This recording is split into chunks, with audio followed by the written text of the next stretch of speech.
네, 오늘은 우리 한인분들도 많은 관심을 가지고 계신 그 해외 금융자산 신고와 관련된 내용을 가지고 여러분과 같이 생각해 보도록 하겠습니다. 우선 오늘 제가 여러분하고 같이 얘기를 나누고 싶은 부분은 도대체 이 해외 금융자산 신고라는 것이 어떻게 해서 이렇게 전 세계적으로 관심을 많이 갖고 국세청에서도 이렇게 강하게 인포스를 하기 시작했는지 이런 배경에 대해서 같이 한번 생각해 보도록 하겠습니다.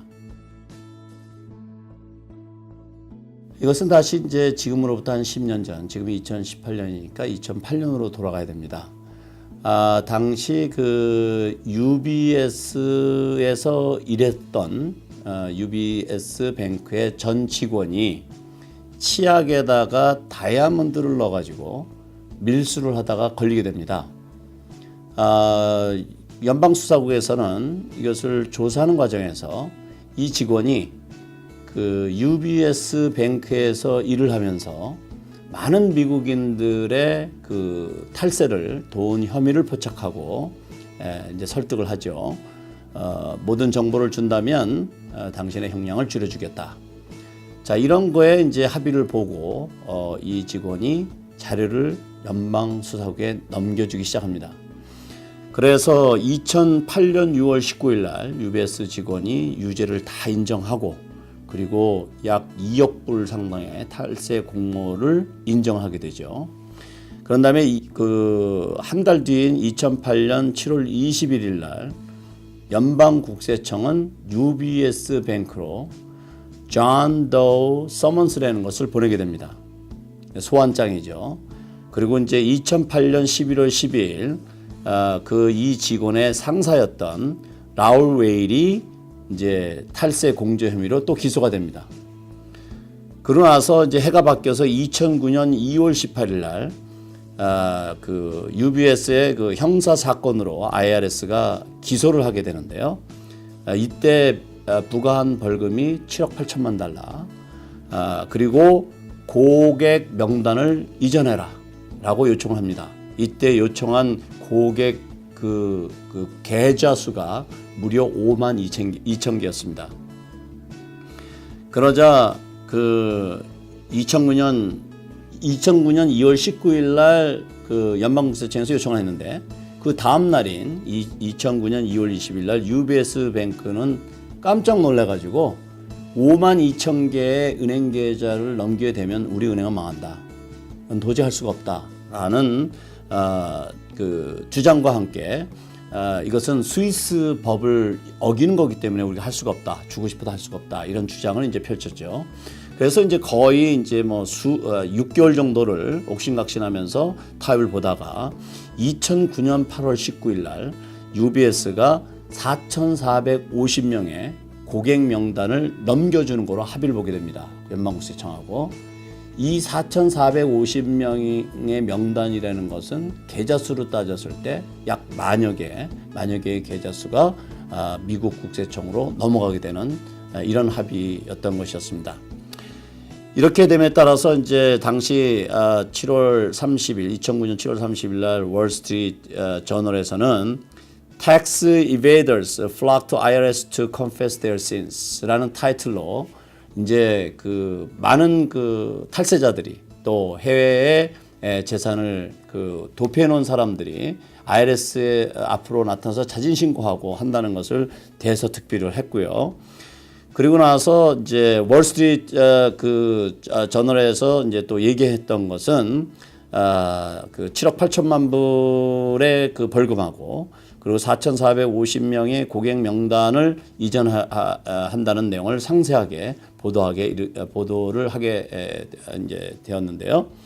여기에서 그 연방국세청에서 보낸 그 존 도우 서먼스라는 것은 뭐냐면 보통 서먼스라는 것은 소환장을 얘기하는 거죠. 그래서 예를 들면 뱅크 오브 아메리카의 안병찬이라는 사람의 계좌의 모든 정보를 달라 이렇게 보통 그 스페시픽하게 고객의 명단 또는 어카운트 넘버를 지적을 하는데요.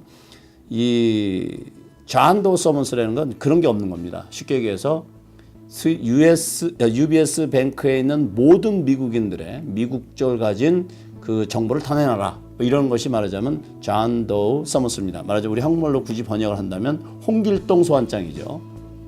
특별한 이름을 지정하거나 어카운트 지정하는 것이 아니라 관련된 것 전체를 소환하는 것을 말합니다. 이것을 UBS 뱅크에 이제 발부하자 사실은 그 전 세계적으로 발칵 뒤집어졌습니다. 미국은 물론 스위스 뱅크의 그 계좌를 가지고 있던 수많은 사람들은 이제 초긴장을 하게 되는 것이죠.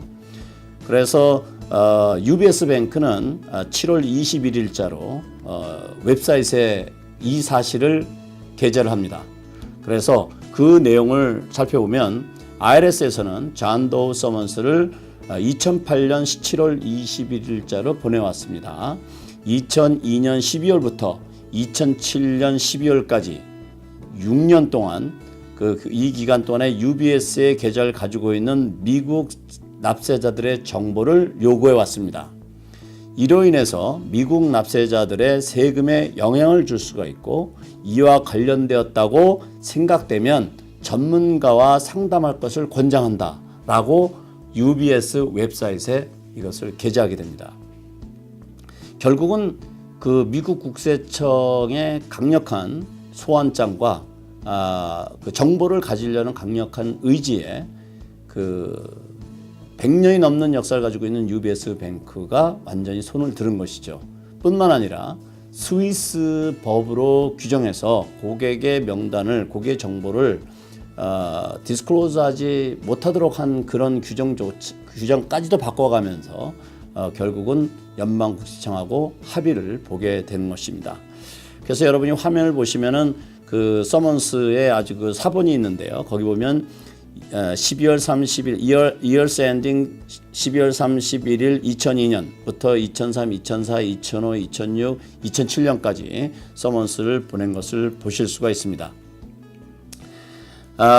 그리고 나서 이제 8월 19일 날 월스트리트 저널에 이제 보도되고 뉴욕 타임스에 보도된 내용은 이제 이렇게 그 연방국세청이 UBS 뱅크에 요청한 이런 자료를 UBS 뱅크에서 어떻게 할 수 없이 다 합의를 보고 주게 되었다는 내용의 보도가 나오게 되죠.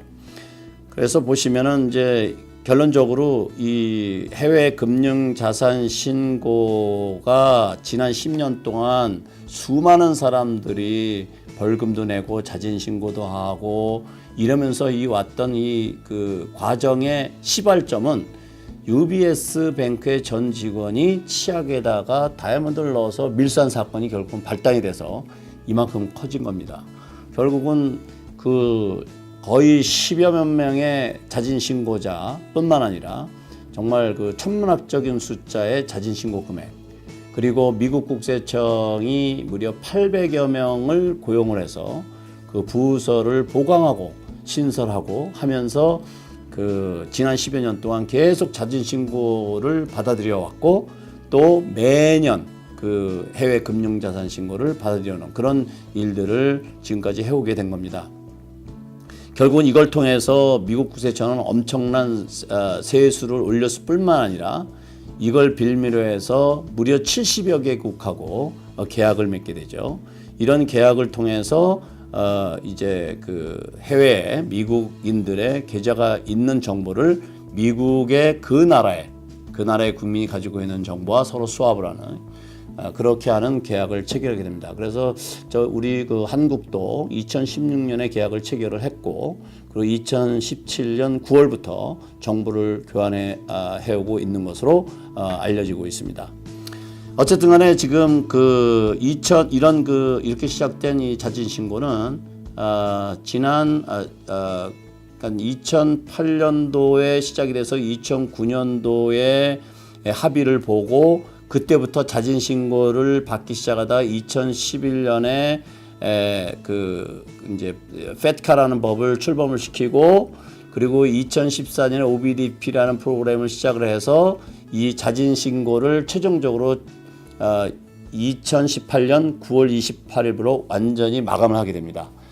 그렇다고 해서 자진신고를 국세청에서 안 받는 건 아니고 지금도 여전히 자진신고를 받지만 미국 국세청에서 자진신고를 클로즈한 이유는 이미 많은 사람들이 자진신고를 했고 또 홍보가 그 미국인들뿐만 아니라 전 세계적으로 많이 되었다고 판단이 되어서 클로즈를 하게 된 겁니다.